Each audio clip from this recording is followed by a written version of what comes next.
ಇದು ಇದು ಕಾಂಗ್ರೆಸ್ ಜಗತ್ತು ಅನ್ಸುತ್ತೆ.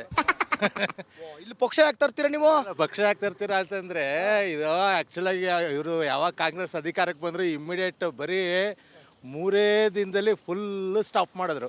ಇಲ್ಲಿ ಒಂದು 3-4 ಹಿಟಾಚಿ ವರ್ಕ್ ಮಾಡ್ತಾ ಇತ್ತು.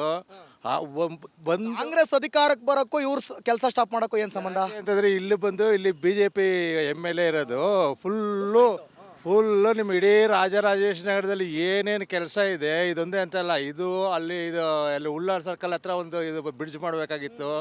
ಆಮೇಲೆ ರಾಜರಾಜೇಶ್ವರಿ ನಗರ ಮೇನ್ ರೋಡ್ ಹತ್ರ ಅದೇನೋ ಪಿಲ್ಲರ್ ಹಾಕಿ ಅಲ್ಲೊಂದು ಫ್ಲೈಓವರ್ ಮಾಡಬೇಕಾಗಿತ್ತು. ಎಲ್ಲ ಕಂಪ್ಲೀಟ್ಲಿ ಸ್ಟಾಪ್ ಆಗಿಬಿಟ್ಟು ಗುಂಡಿ ಊರಾಗೈತೆ ಅಷ್ಟೇ.